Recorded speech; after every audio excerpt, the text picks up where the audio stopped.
बहुत बड़ा सामने अपडेट निकल कर आ रहा है कि मोदी जी पेंशन को बहाल कर दिए हैं। एक बात नहीं समझ में आ रहा है, जब हमारे प्रधानमंत्री जी 2014 में चुनाव जीते थे, पूर्ण बहुमत की सरकार बनी थी, 282 सीट जीते थे, पूर्ण बहुमत की सरकार बनाए थे, तब ये पुराने पेंशन को बहाल नहीं किए। 2019 का चुनाव जीते, पूर्ण बहुमत की सरकार से 303 सीट जीते, तब ये जो पेंशन बहाल नहीं किए।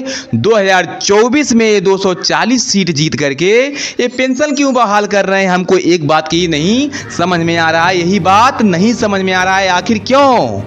हमको तो ऐसा लगता है कि हमारे प्रधानमंत्री जी बौखला गए हैं, सारे राज्यों में हारते हारते आ रहे हैं।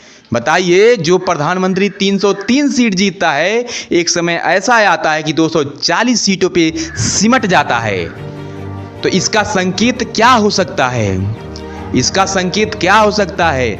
अगर हमारे प्रधानमंत्री जी से हमारे देश की जनता संतुष्ट होती, हमारे देश की पब्लिक संतुष्ट होती, तो 303 सीट से ला करके इनको 240 सीट पे नहीं पटकती। जो 400 के पार का सपना देखा करते थे, चुनाव में घूम घूम करके ढिढोरा पीटा करते थे, और इनकी जो है चाटुकारिता पत्रकार जितने भी हैं और चाटुकार चापलूसी करने वाले जितने मीडिया थे, ढोल बजा रहे थे कि अब की बार 400 पार, अब की बार 400 पार। तो 400 पार कहाँ गया वो नारा है आप लोगों का? 240 पे ही सिमट गए।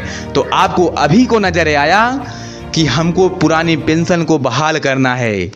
ओपीएस बना, एनपीएस बना, यूपीएस आपको बहाल किया है आपने। क्या रीजन है? ओपीएस को क्यों नहीं बहाल किया है आपने? अभी क्या लगता है आपको? आप यूपीएस बहाल कर दिए हैं तो आपसे कर्मचारी संतुष्ट हो जाएंगे? बिल्कुल नहीं, घबराइए नहीं। अब तो और पेच फंसा है, अब अभी और पेच फंसने वाला है। कहा करते हैं सबका साथ सबका विकास सिर्फ कहने से नहीं होता है।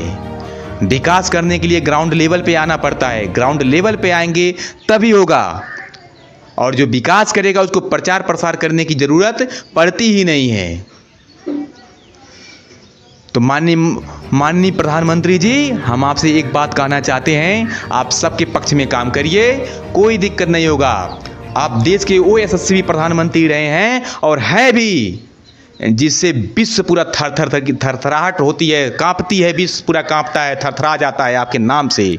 मोदी जी, आपका नाम वो नाम है, लेकिन कुछ राजनीति के अंदर, कुछ पार्टी के अंदर घुसपैठी घुस गए हैं, जिनकी वजह से ये पार्टी बदनाम हो रही है, आपका नाम भी धूमिल हो रहा है। तो ऐसे लोगों को कृपया आप निष्कासित कर दीजिए और अपने दिमाग से सब कुछ करिए। फिर देखिए जनता आपको हमेशा गोद में लेकर घूमेगी, और घूम रही है, घूमती थी, घूम रही है, घूमेगी भी। आप जैसा प्रधानमंत्री पा करके देश गौरवान्वित था। तो हम आपसे यही कहना चाहेंगे, सबके पक्ष में काम करिए आप। जय हिंद, जय भारत।